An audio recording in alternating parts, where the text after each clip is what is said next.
नमस्कार दोस्तों आज का टॉपिक है बॉयलर इंटरलॉक्स। दोस्तों ये टॉपिक इंटरव्यू पर्पस के लिए और जो इंजीनियर और ऑपरेटर पावर प्लांट रिगार्डिंग काम से जुड़ा हुआ है ना दोस्तों, ये उनके लिए बहुत ही इंपॉर्टेंट टॉपिक है और डेली यूजेबल है ये। दोस्तों इस टॉपिक के अंदर मैं बहुत ही आसान भाषा में इंटरलॉक्स को एक्सप्लेन किया हूँ और जो रियल प्लांट का एग्जाम्पल होता है ना दोस्तों, वो भी मैं यहाँ पे दिखाया हूँ। ठीक है, तो आप चाहे टेक्निकल बैकग्राउंड से हो या ना हो, आपको बहुत ही आसान भाषा में ये समझ में आ जाएगा। ठीक है दोस्तों, तो चलिए दोस्तों शुरू करते हैं।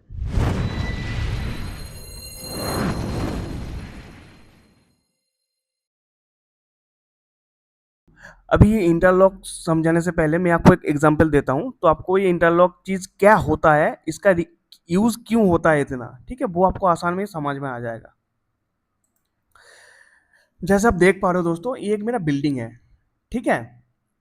अब मेरे को ना ये बिल्डिंग बनाना है, तो मैंने क्या किया, कोई भी एक कंस्ट्रक्शन कंपनी को मैंने हायर किया, उसको मैंने प्लान ऑफ एक्शन दे दिया, जे भाई मेरे को ये बिल्डिंग बनाना है, 10 माली का बिल्डिंग बनाना है, ये चाहिए, ये चीज़ मेरे को रिक्वायरमेंट है। अब तुम तुम्हारे हिसाब से मेरे को बता दो जे कितना क्या मटेरियल चाहिए। तो वो भाई साहब ने क्या किया, मेरे को इसके अकॉर्डिंग वो ड्राइंग देख के मेरे को इसके अकॉर्डिंग जो जो चीज़ चाहिए मेरे को वो सामान का लिस्ट दे दिया। ठीक है, जैसे ये सीमेंट ब्लॉक्स रिक्वायरमेंट मेरे को 2000 है, मैन पावर मेरे को 30 चाहिए, सीमेंट बैग चाहिए मेरे को 150 पीस, स्टील रॉड चाहिए मेरे को 5000 केजी, मेरे को पेंट इतना चाहिए, स्टोन चिप इतना चाहिए। ठीक है, तो मैंने उसको बोल दिया कि हाँ भाई ठीक है बना दो, जितना जल्दी हो सके मेरे को बना कर रेडी कर देना। अब बड़े कंपनी दोस्तों क्या करता है, वो लोग खुद नहीं बनाता, वो क्या करता है, उसका जो सब थर्ड पार्टी जो कंपनी है उसको वो ठेका दे दिया है। ठीक है, तो भाई मेरे अंदर से इसको बना दे और जो भी होगा प्रॉफिट जो होगा वो हम लोग 50-50 कर लेंगे। ठीक है, तो वो दोस्तों थर्ड पार्टी कंपनी ने क्या किया, वो काम चालू कर दिया। अब वो चाह रहा है ये, जो एक तो मेरा जो काम उसको मिला है डिजायर टाइम पे उसके पहले ही वो कर दे और उसका कुछ पैसा मिल जाए, उससे मतलब प्रॉफिट हो जाए ज़्यादा, तो उसके लिए वो क्या किया दोस्तों, जो मेरा रिक्वायरमेंट चीज़ है ना, जैसे ये मेरे को 2000 पीस चाहिए, वो क्या किया 1200 पीस लेके आ गया। मेरे को मैन पावर 30 चाहिए, वो क्या किया 15 मैन पावर लेके आ गया। सीमेंट बैग मेरे को 150 चाहिए था, वो लेके आ गया 80। स्टील रॉड मेरे को 5000 के जी चाहिए था, वो लेके आ गया 3000 के जी। ठीक है, तो जो एक्चुअल जो मेरा रिक्वायरमेंट है उससे वो कम कम कम लेके आ गया सामान। इससे क्या होगा दोस्तों, एक तो उसको पैसा का प्रॉफिट ज़्यादा हो जाएगा, और दोस्तों क्या वो सोचा था शायद जितना मैं डिजायर टाइम दिया तो उसके पहले ये खत्म कर दे। ठीक है, तो जो वो सामान लेके आया है ये बिल्डिंग को बनाने के लिए, वो तो बिल्डिंग को तो बना तो देगा ही वो, इसका कोई मतलब बिल्डिंग तो बन जाएगा मेरा, वो जो सामान मतलब जो जो जिस क्वांटिटी में वो सामान लेके आया है उससे तो बिल्डिंग तो मेरा बन जाएगा, लेकिन दोस्तों प्रॉब्लम क्या है, लॉन्ग टर्म के लिए बिल्डिंग चलेगा नहीं। ठीक है, तो ये क्या होगा दोस्तों, 1 साल 1.5 साल चलेगा, उसके बाद ये बिल्डिंग कोलैप्स कर जाएगा। तो इससे नुकसान किसका होगा दोस्तों, मेरा होगा। एक तो मेरा पैसा गया, मेरा टाइम गया, मेरा सब कुछ यहाँ पे चला गया। तो जो थर्ड पार्टी वाला जो बंदा ये बिल्डिंग बना है, वो क्या किया, सिस्टम को बाईपास करके इसको बना दिया। ठीक है, जल्दबाजी के चक्कर में और पैसे बचाने के चक्कर में। यही चीज होता है दोस्तों इंटरलॉक।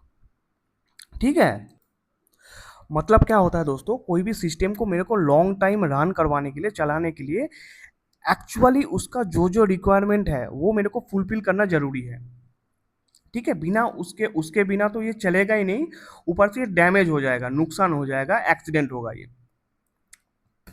ठीक है दोस्तों, अब चलो देखते हैं इसका, अम, चलिए दोस्तों अब इसका देखते हैं इंजीनियरिंग डेफिनेशन क्या बोलता है इंटरलॉक्स को। ठीक है दोस्तों, तो what is an interlocking system in automation. Interlock system is a safety arrangement that prevents wrong operation और unsafe condition by automatically stopping और not allowing equipment to start unless predefined condition and satisfy. जैसे मैं दोस्तों building का example दिया था मैंने, जो सही मात्रे में जो चीज़ मेरे को एक सिस्टम को रन कराने के लिए चाहिए, अगर उसके बिना वो सिस्टम रन हो जाए तो वो बाईपास करके वो चला है। तो इंटरलॉक क्या करता है, यही चीज़ को रोकता है, वो जो जो मेरा परमिसिव है, जो जो मेरा एक्चुअल रिक्वायरमेंट है वो जब तक नहीं आ रहा है, तो ये इंटरलॉक सिस्टम आगे वाला सिस्टम को रन होने नहीं देगा। बोलेगा भाई तू रुक जा, अभी जो जो चीज़ तेरे को चाहिए चलने के लिए वो अभी आया नहीं है, जब तक वो नहीं आए मैं तुमको चलने नहीं दूंगा, जब आ जाएगा मैं तुमको परमिशन दे दूंगा चलने के लिए। ठीक है दोस्तों, बस सिंपल सा चीज़ है, यही इंटरलॉक होता है, बिना सेफ्टी के वो चलने नहीं देगा, उसको रोक के रखेगा जब तक मेरा सभी चीज़ मेरे को परफेक्टली सही क्वांटिटी में ना मिल जाए, तो वो चलने नहीं देगा। ठीक है, अब दोस्तों वाई इंटरलॉक इज यूज्ड, मतलब इंटरलॉक को यूज क्यों किया जाता है।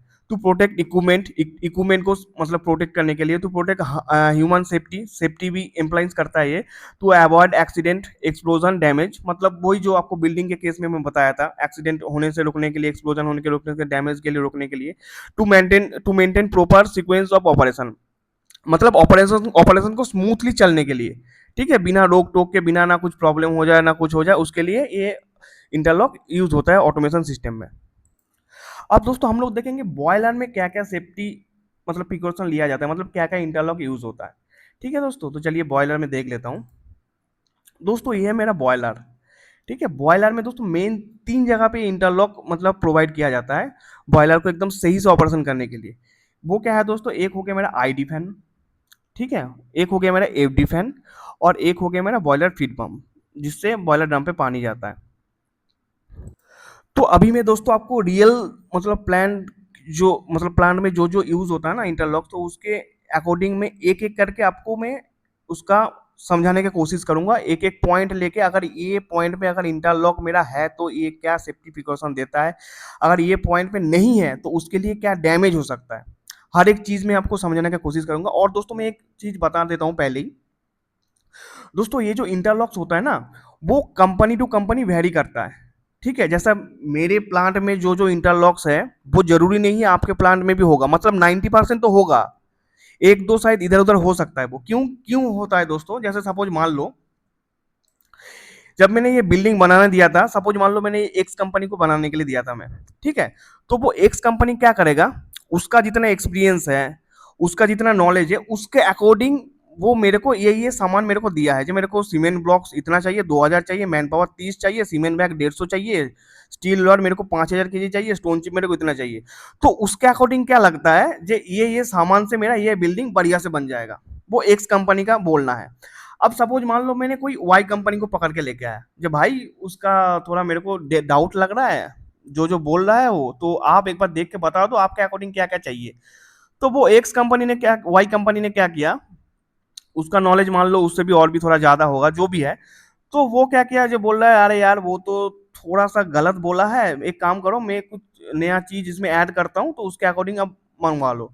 तो वो भाई साहब ने क्या बोला, वाई वाले ने, वो एक्स वाले ने बोला था 2000 चाहिए, वाई वाले ने एक बोला एक काम करो इसमें 500 बढ़ा दो, और मतलब 2500 कर दो, मैन पावर 30 बोला है वो, एक काम करो 40 कर दो, स्टील रॉड कितना बोला था वो 5000 के जी, एक काम करो उससे तो बढ़िया नहीं बनेगा, एक काम करो और 1 केजी बढ़ा दो इसमें। ठीक है, तो मतलब और मैं अगर जेड कंपनी के पास भी चला जाता ना, तो वो इस चीज से एग्री नहीं होता, वो उसके हिसाब से और थोड़ा बहुत ज्यादा कम कर देता। तो सेम चीज होता है दोस्तों इंटरलॉक्स में। ठीक है, ये इंटरलॉक्स कौन डिफाइन करता है, जो मैन्युफैक्चर कंपनी इस चीज को बनाता है ना दोस्तों, उसके अकॉर्डिंग ये इंटरलॉक्स डिफाइन होता है। ठीक है, ये इंटरलॉक्स हम लोग डिफाइन नहीं करते, जो मैन्युफैक्चर कंपनी इसको बनाता है। सपोज मान लो मेरा थर्मैक्स का बॉयलर है, तो थर्मैक्स वाले के अकॉर्डिंग मेरे को 20-30 एक लिस्ट दे देगा। अगर सपोज मान लो मैं थार्मैक्स को छोड़ के मैं बीडब्ल्यू जो कंपनी है ना बॉयलर का, उसके पास चला गया मैं, भाई साहब मेरे को ये बॉयलर बनाना है, मेरा क्राइटेरिया ये है 75 टीवीएच का बॉयलर बनेगा, तो आप अपने हिसाब से बना दो क्या क्या चाहिए। तो वो भी उसके हिसाब से वो लिस्ट बनाएगा। तो दोस्तों वो लिस्ट कभी नहीं एक होगा। तो मेरा मेन बोलने का मतलब ये है, इंटरलॉक्स का जो मतलब बनता है ना दोस्तों, तो वो मैन्युफैक्चर टू मैन्युफैक्चर वेरी करता है। 90 मतलब मोस्ट प्रोबेबली 90 से 95% तो सेम होता है, बाकी एक दो तो अलग अलग होता है थोड़ा। ठीक है दोस्तों, और कोई भी बॉयलर में ना तीन पैरामीटर मेनली होता है। एक होता है मेरा फीड वाटर लाइन, जैसे आप देख पा रहे हो, एक होता है मेरा फ्लू गैस लाइन, एक होता है मेरा स्टीम लाइन, मतलब जहाँ से पानी जाता है और जहाँ से फ्लू गैस जाता है और जहाँ से स्टीम मेरा वहां से मतलब बॉयलर से एग्जिट होकर टरबाइन के थ्रू जाता है। तो ये चीज में जो जो पैरामीटर होता है, आधा इंटरलॉक्स तो वहीं पे होता है। ठीक है, तो चलिए दोस्तों पहले हम लोग आईडी फैन का देख लेते हैं क्या क्या इंटरलॉकिंग पैरामीटर होता है मोस्ट प्रोबेबली। तो दोस्तों अभी हम लोग आ गए आईडी फैन में।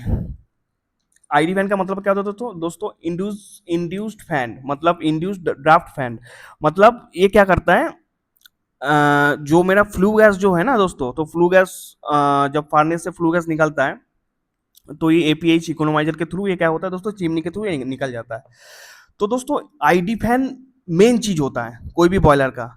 जैसे आप यहाँ पे देख पा रहे हो, मेन 3 चीज है, ID fan, feed water pump और मेरा एफडी फैन।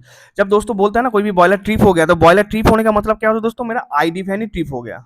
आईडी फैन अगर बंद हो जाएगा ना तो आईडी फैन के थ्रू मेरा एफडी फैन भी बंद हो जाएगा। आईडी फैन बंद मतलब मेरा बॉयलर बंद। ठीक है, तो चलिए आईडी फैन में क्या क्या इंटरलॉक होता है वो पहले देख लेते हैं। तो पहला इंटरलॉक क्या है दोस्तों, ID system feeder must be in healthy condition. मतलब क्या होता है दोस्तों, जो मेरा मेन ड्राइव होता है ना, ड्राइव मतलब क्या होता है, जो आईडी फैन का जो मोटर है ना दोस्तों, मतलब जो मेरा सक्शन कर रहा है, खींच रहा है उसको, तो उसको चलने के लिए मेरे को पावर चाहिए। वो पावर कहाँ से आता है दोस्तों, मोटर से आता है।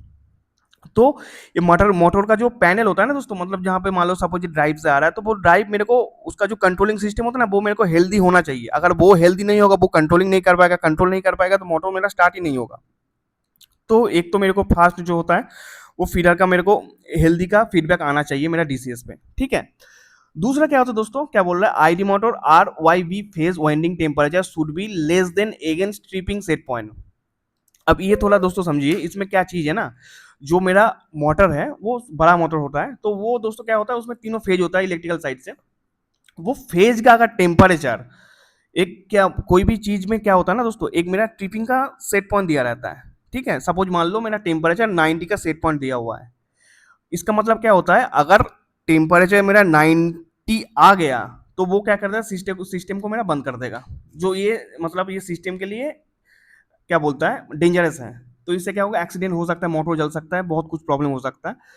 तो इसीलिए जो फेज होता है ना दोस्तों, जो फेज वाइंडिंग का जो फेज होता है, मतलब जो फेज का वाइंडिंग होता है, तो ये बहुत वेरी करता है। तो ये टेम्परेचर को हम लोग वहां पे मेंटेन करते हैं। अगर ये भी क्रॉस कर गया तो उस कंडीशन में भी मेरा आईडी फैन ट्रिप हो सकता है। तीसरा क्या है दोस्तों, ID fan DE ND side bearing temperature should be maintain. तो फैन का आईडी फैन का जो फैन होता है ना दोस्तों, तो उसका ड्राइव और नॉन ड्राइव साइड का जो बियरिंग टेम्परेचर, मतलब वो बियरिंग के थ्रू ही घूमता है वो। अगर बियरिंग टेम्परेचर मेरा ज़्यादा हो गया तो उससे वो डैमेज हो सकता है, इसीलिए वो भी मेंटेन करना जरूरी है। फोर्थ क्या बोल रहा है दोस्तों, ID fan motor D drive and in drive non drive side bearing temperature should be maintain. तो वही जैसे वो जो मोटर, जो मेरा मोटर है वो भी जैसे शॉप के साथ वो जुड़ा हुआ है फैन के साथ, तो उसका भी ड्राइव साइड और नॉन ड्राइव साइड का जो बियरिंग लगा होता है ना दोस्तों, उसका भी टेम्परेचर यहाँ पे मेजर होता है। अगर वो भी मान लो दोस्तों ज़्यादा हो गया तो उस कंडीशन में भी मोटर डैमेज हो सकता है, मेरा एक्सीडेंट हो सकता है, तो वो भी हम लोग मेंटेन करते हैं। फिफ्थ नंबर पे क्या बोला है दोस्तों, boiler drum level must be maintain at 50% as per process required. ये दोस्तों जैसे आपको मालूम ही होगा, जो मेरा बॉयलर ड्रम लेवल होता है ना, उसमें हमेशा 50% वहाँ पे मेंटेन रहता है, मतलब 50% वाटर और 50% स्टीम। तो इन केस अगर वहाँ पे पानी का शॉर्टेज होगा, 50% से कम चला गया, तो उस कंडीशन में क्या होगा, मेरे को जो डिजायर स्टीम बनाने के लिए जो वाटर चाहिए ना, तो वो मेरे को मिलेगा नहीं, तो उससे वो प्रॉब्लम हो सकता है। तो इसी कंडीशन में मतलब बॉयलर ड्रम के साथ इसका इंटरलॉक्स ऐड है आईडी फैन का। 6 नंबर पे क्या बोल रहा है, ID fan bearing vibration should be maintain. ये दोस्तों बियरिंग का जो वाइब्रेशन होता है ये भी बहुत इंपॉर्टेंट टॉपिक होता है। मतलब अगर वाइब्रेशन ज़्यादा हुआ तो उसमें उसका मतलब क्या होता है दोस्तों, वो उसका अलाइनमेंट गड़बड़ है, मतलब सही से वो चल नहीं रहा है, तो इस कंडीशन में क्या होता है दोस्तों, डैमेज हो सकता है। तो इसके लिए भी वो वाइब्रेशन वहाँ पे मेंटेन होता है। Furnace draft pressure should be maintain. दोस्तों फार्नेस ड्राफ्ट क्या होता है दोस्तों, जो फार्नेस मतलब जहाँ पे वो कंबसन हो रहा है ना, जहाँ पे जल रहा है, आग जहाँ पे जल रहा है, तो वहाँ पे भी ना अपना प्रेशर मेंटेन होता है। ठीक है, अगर एक साइड से मेरा पॉजिटिव आता है, एक साइड से मेरा नेगेटिव, तो आईडी फैन बेसिकली क्या करता है, वो नेगेटिव प्रेशर को मेंटेन करता है। अगर सपोज मान लो मेरा आईडी फैन बंद हो गया, ठीक है, और मेरा एफडी फैन चल रहा है, तो एफडी फैन क्या करता है दोस्तों, वो हवा को भरता है अंदर, और आईडी फैन मेरा कम चल रहा है, तो उस कंडीशन में क्या होगा, फार्नेस के अंदर जो प्रेशर है ना, वो एटमोस्फेरिक प्रेशर से ज़्यादा हो जाएगा। ठीक है, और प्रेशर क्या होता है दोस्तों, हमेशा जहाँ पे ज़्यादा से कम जगह पे ये मूवमेंट होता है। तो इस कंडीशन में क्या होगा, फार्नेस के अंदर मेरा प्रेशर ज़्यादा है, बाहर मेरा कम है, तो फार्नेस एक्सप्लोड होने का मतलब वहाँ पे चांस बहुत बढ़ जाता है। तो ये ऐसा डैमेज भी बहुत हुआ है प्रेजेंट में। तो इसीलिए इंटरलॉक मतलब ये इंटरलॉक प्रिकॉशन यहाँ पे दिया हुआ है। ठीक है, 8 नंबर पे क्या बोल रहा है दोस्तों, SH4 मतलब सुपर हीटर 4 का outlet temperature should be maintain. ये दोस्तों हर जगह पे नहीं होता है, कुछ कुछ जगह पे ये दिया हुआ होता है। अगर सुपर हीटर 4 का जो मतलब सुपर हीटर 4 का मतलब वो लास्ट सुपर हीटर होता है, उसके थ्रू जो मेरा स्टीम जा रहा है ना, वो दोस्तों मेरा टरबाइन पे जा रहा है। तो अगर उसी कंडीशन में आउटलेट का अगर टेम्परेचर ज़्यादा होगा, तो बॉयलर टरबाइन का जो इनलेट है वहाँ पे जाके थोड़ा बहुत प्रॉब्लम हो सकता है। तो इसी कंडीशन में सुपर हीटर 4 के लिए भी कहीं कहीं जगह पे आउटलेट का जो टेम्परेचर है ना, उसके लिए भी कहीं कहीं जगह पे आईडी फैन का वो ट्रिपिंग दिया रहता है। और 9 नंबर क्या क्या बोल रहा है, ID fan discharge damper open feedback. मतलब जब मेरा फैन तो घूम रहा है, मतलब मोटर तो मेरा घूम रहा है, फैन भी घूम रहा है, लेकिन जो डैम्पर होता है ना, मतलब जो गेट होता है, तो अगर वो दोस्तों ओपन नहीं रहा तो मेरा जो फ्लू गैस है वो तो बाहर नहीं आ पाएगा, वहीं तक आके रुक जाएगा वो। ठीक है, तो इस कंडीशन में भी मतलब डैम्पर ओपन जो है, ओपन का फीडबैक अगर मेरे पास आ गया तो मेरा पूरा ये सिस्टम ओके है, तो ये मान लेगा मेरा पूरा सिस्टम ओके है, तो अब ये स्टार्ट कर देगा। तो बेसिकली दोस्तों यही इंटरलॉक्स का पॉइंट होता है। ठीक है, कम ज़्यादा यही होता है, 90% तो यही मेंटेन होता है। अगर कुछ प्लान टू प्लान अगर कुछ वेरी होगा तो इससे ज़्यादा 1-2 पॉइंट ऊपर नीचे हो सकता है। तो मेनली दोस्तों यही पॉइंट मतलब यही पॉइंट्स मेनली आईडी फैन के लिए, इंटरलॉक्स के लिए काम में लिया जाता है। ठीक है, चलिए तो आप देखते हैं एफडी फैन। तो ये दोस्तों मेरा एफडी फैन है, और एफडी फैन का जो इंटरलॉक्स और जो प्रोडक्शन होता है, चलिए वो दोस्तों एक एक करके मैं दिखाता हूँ, बोलता हूँ। तो फर्स्ट जो है दोस्तों, एक नंबर क्या बोल रहा है, ID system must be good. मतलब एफडी फैन चलने के लिए मेरे को आईडी फैन चलना जरूरी है। ठीक है, मतलब आईडी फैन का सिस्टम मेरे को हेल्दी होना जरूरी है, क्योंकि बिना आईडी फैन का एफडी फैन चलेगा ही नहीं। तो फर्स्ट तो ये इंटरलॉक हो गया। दूसरा क्या बोल रहा है दोस्तों, FD fan motor RYB phase winding temperature should be less than against tripping set point. जैसे मैंने आपको बताया था दोस्तों, जे इसका फेज जो होता है ना, मोटर का जो 3 फेज होता है, तो फेज का भी वाइंडिंग टेम्परेचर मेंटेन होना जरूरी है। ठीक है, थर्ड में क्या बोल रहा है, FD fan drive and non drive bearing temperature should be maintain. जैसे आईडी फैन में जैसे बताया था दोस्तों आपको, एफडी फैन का भी जो बियरिंग होता है ना, जैसे दोस्तों ये जो फैन है, फैन का बियरिंग मतलब नॉन ड्राइव साइड और ड्राइव साइड बियरिंग का भी टेम्परेचर मतलब मेंटेन होना जरूरी है। फोर्थ नंबर पे FD fan motor drive and non drive bearing temperature should be maintain. जैसे ये फैन का हो गया drive and non drive side, ये दोस्तों क्या है, मोटर का भी drive and non drive side का जो बियरिंग होता है ना दोस्तों, जो लोड साइड और जो नॉन लोड साइड पे रहता है बियरिंग, तो उसका भी टेम्परेचर मेंटेन होना जरूरी है। FD fan bearing vibration should be maintain. FD fan का मतलब जो बियरिंग जिसके थ्रू फैन मेरा लगा रहता है ना सॉफ्ट के साथ, तो वहां पे दोस्तों वाइब्रेशन सेंसर लगा रहता है। ठीक है, तो अगर ज़्यादा एबनॉर्मल हुआ, अलाइनमेंट अगर गड़बड़ हुआ, तो वाइब्रेशन मेरा अनहेल्दी हो जाएगा। तो उससे क्या मतलब क्या हो, वो मतलब अलाइनमेंट सही नहीं है तो कभी भी टूट सकता है, कभी भी एक्सीडेंट, बड़ा एक्सीडेंट हो सकता है। तो इसके लिए भी वाइब्रेशन सेंसर वहाँ पे लगा जाता है, तो उसका भी वैल्यू आता है एनालॉग एनालॉग सिग्नल में। तो वो वैल्यू भी मतलब जो मेरा सेट पॉइंट है उससे कम आना चाहिए। मतलब इसी मतलब इसके थ्रू मेरे को मालूम चलेगा कि हाँ मेरा सिस्टम सब कुछ सही है, वाइब्रेशन वहाँ पे नहीं है। 6 नंबर पे क्या बोल रहा है, super heater 1-2-3 outlet temperature should be maintain. दोस्तों ये भी शायद हर जगह पे नहीं होगा, लेकिन ये भी बहुत इंपॉर्टेंट है। मतलब जो एटेम्परेटर लाइन होता है ना दोस्तों, सुपर हीटर 1-2-3 का, जो मतलब मेरा जो टेम्परेचर को मेंटेन करने के लिए, अगर उस कंडीशन में अगर ये सुपर हीटर 1-2-3 का अगर आउटलेट टेम्परेचर भी ज़्यादा हो गया, तो उस कंडीशन में मेरा एफडी फैन को वो ट्रिप करवा देगा। ठीक है, वहाँ पर भी टेम्परेचर मेंटेन होता है। FD fan discharge damper open feedback, मतलब जैसे वो हवा तो खींच रहा है दोस्तों, यहाँ से ही तो हवा तो खींच रहा है, लेकिन ये जो हवा खींच के जिसके थ्रू ये फार्नेस पे भेजेगा, वहां पे दोस्तों क्या रहता है, गेट लगा रहता है, मतलब डैम्पर लगा रहता है। अगर ये गेट मेरा बंद रहेगा तो हवा जो खींचेगा तो वो अंदर जाएगा ही नहीं। ठीक है, तो इस कंडीशन में क्या होता है दोस्तों, पहले ये डैम्पर को ओपन करना पड़ता है। ओपन का जब फीडबैक ये एफडी फैन सिस्टम में मेरा चला जाएगा, तब मानेगा हाँ ठीक है, मेरा डैम्पर खुला हुआ है, गेट खुला हुआ है, आप मोटर चालू करो, अब हवा आएगा आराम से अंदर। तो ये डैम्पर भी ओपन होना जरूरी है।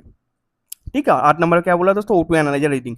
O2 एनालाइजर रीडिंग भी हर जगह पे इसका शायद यूज नहीं होता, लेकिन ये भी दोस्तों इंपॉर्टेंट होता है। O2 एनालाइजर जो कंबसन जो हो रहा है ना, वो सही से हो रहा है, कितना ऑक्सीजन का मात्रा है, कितना वो कितना कम है, कितना ज्यादा है, तो उसके ऊपर कंबसन डिपेंड करता है।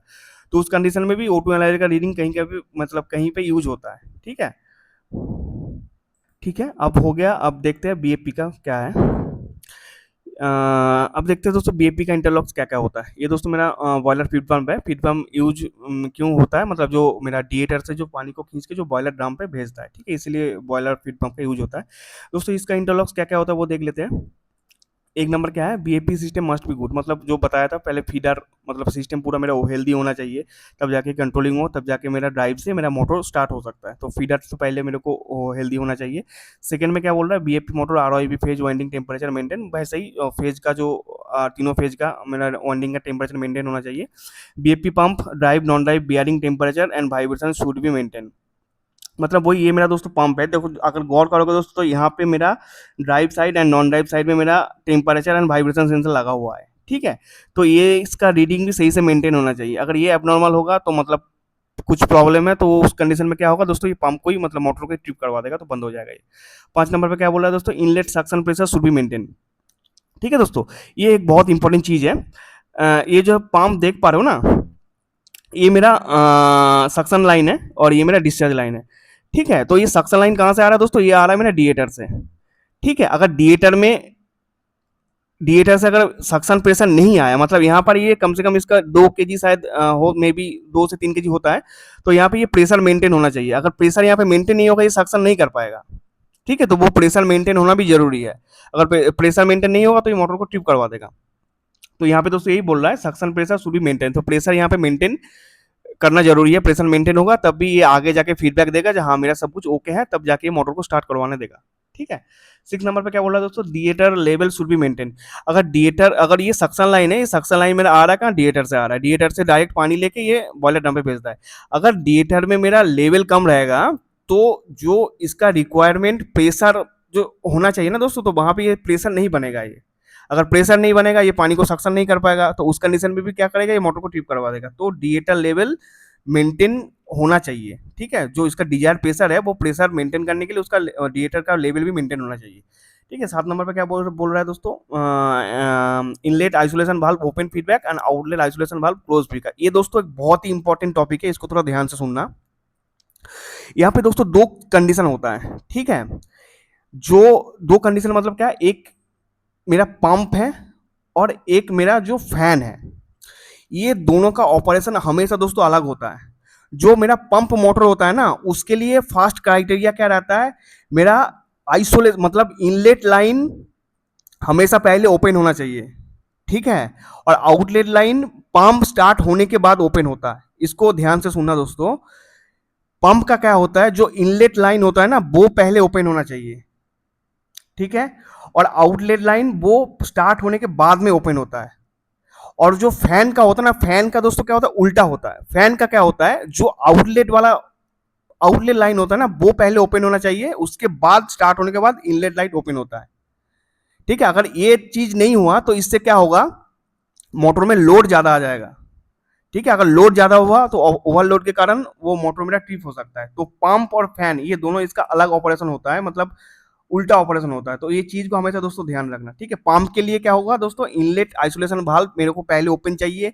उसके बाद क्या होगा, मेरा वो फीडबैक भेजेगा कि हाँ भाई इनलेट लाइन मेरा ओपन है, आप तुम मोटर को चालू कर दो। मोटर मेरा चालू हो जाएगा, तुरंत मेरा आउटलेट लाइन ओपन हो जाएगा, तब ये मोटर पानी खींच के आगे भेजेगा। ठीक है। 8 नंबर पे क्या है दोस्तों, cooling water pump should be on. दोस्तों कूलिंग वाटर क्यों यूज होता है, जो मोटर मेरा घूमता है ना हमेशा, तो ये बहुत मतलब क्या गर्म हो जाता है बहुत, तो उसको ठंडा करने के लिए दोस्तों कूलिंग वाटर का यूज होता है। ठीक है, अगर कूलिंग वाटर यूज नहीं होगा तो मोटर ठंडा नहीं होगा, मेरा मतलब ये सिस्टम मेरा ठंडा नहीं रहेगा, तो उस कंडीशन में ओवर हीट होकर वो ट्रिप करवा देगा। ठीक है, तो बस यही बीएफपी इंटरलॉक्स के लिए ये इंटरलॉक्स प्रोटेक्शन के लिए ये पॉइंट मतलब बहुत महत्वपूर्ण है, तो इसको थोड़ा ध्यान से देख लेना। दोस्तों अगर मेरा वीडियो आपको अच्छा लगा तो प्लीज़ वीडियो को एक लाइक कर देना और चैनल को सब्सक्राइब कर देना। और मैं बोलना चाह रहा हूँ ये मैं एक सीरीज़ लेके आ रहा हूँ, तो ये सीरीज़ का फर्स्ट वीडियो है। उसमें दोस्तों क्या होगा, जैसे मैं बॉयलर का इंटरलॉक्स पूरा मैं डिटेल्स में आपको मैं एक्सप्लेन किया हूँ, उसी तरीके से मैं टरबाइन का भी करूँगा। और बॉयलर और टरबाइन रिगार्डिंग जो जो क्वेश्चन होता है, जो मोस्ट मतलब पूछा जा सकता है, वो क्वेश्चन होता है, उसका मैं एक लिस्ट में लेके आऊँगा, उसके साथ मतलब क्वेश्चन के साथ मैं आंसर भी आपके साथ डिस्कस करूँगा। ठीक है दोस्तों, तो चलते हैं दोस्तों, मिलते हैं अगले वीडियो में। नमस्कार दोस्तों, थैंक यू।